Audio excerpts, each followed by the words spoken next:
All right, everybody, the category is film directors. Are there any K's in the puzzle? Well, that's way too easy. It's Akira Kurosawa. Hi, I'm Pat Sajak, and if you're wondering what a TV game show host has to do with one of the finest directors in the history of the cinema, the answer is simple, not very much. I did audition for the role of the fifth samurai, but Mr. Kurosawa thought I was way too young for the part. I'm but one of millions and millions of people around the world who have been entertained and moved and influenced by this great filmmaker and his work. I was a kid when I first saw Seven Samurai. My grandmother took me. She loved the movies. I could barely read the subtitles, so I don't think I understood it very well at the time. But I did know even then that I was being transported into a strange and different world and culture. The images of that film have remained with me throughout the years. In fact, they've gotten stronger and more haunting with each viewing. The last time I saw it was just a few weeks ago on Turner Classic Movies. It ran on the same evening as Rashomon, another amazing Kurosawa film. It's not hard to understand why his work has influenced generation after generation of movie makers. His impact on movies will continue as long as movies are made. Every 10 years, the landscape of film criticism changes. Coming in at the end of 2022,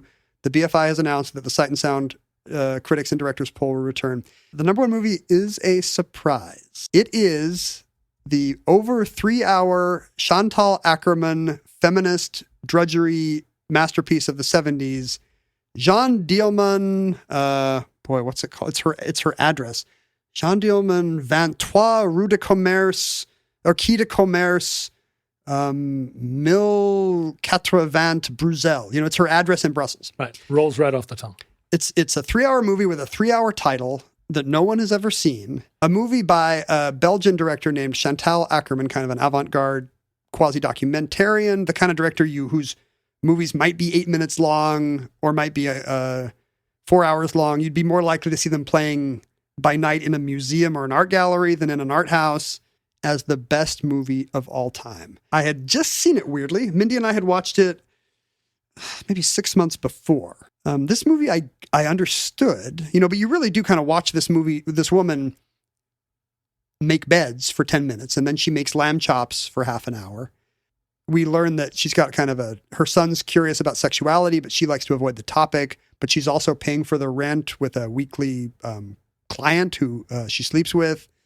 Oh, so it's not plotless. It's because even though you've learned, oh, wow, she's paying the rent by sleeping with that guy every Tuesday, then it's like, all right, back to her breading the cutlets, but there is something hypnotic about watching the drudgery. And of course, that's the easy feminist angle, is like, a huge audience and a largely male audience has turned a male gaze on women in many ways, but like never to just the dreariness of making dinner for your ungrateful kid. Akerman made this in the 70s when this kind of thing was a little more revolutionary, like, consider the free labor here, men. But that's not why. And the funny thing is, when I talked to Mindy about this, she actually, I think it really spoke to her on a much deeper level. Like, I was like, oh, I totally get like why this movie works. And she was like, this is one of the best movies I've seen in a while, even though it's very slow and 3 hours long. So Akerman has been played at a recent film festival, kind of a landmark thing in London, kind of did rediscover her whole oeuvre. And it's very relevant to the times. And we're living in an era when you can watch a 3-hour movie on streaming or video, so you could pause it. Like a lot of these long form, slowcore movies, Bellatar and stuff, have done much better in recent years, given that you don't have to make a day-long commitment to the theater. She died in Paris.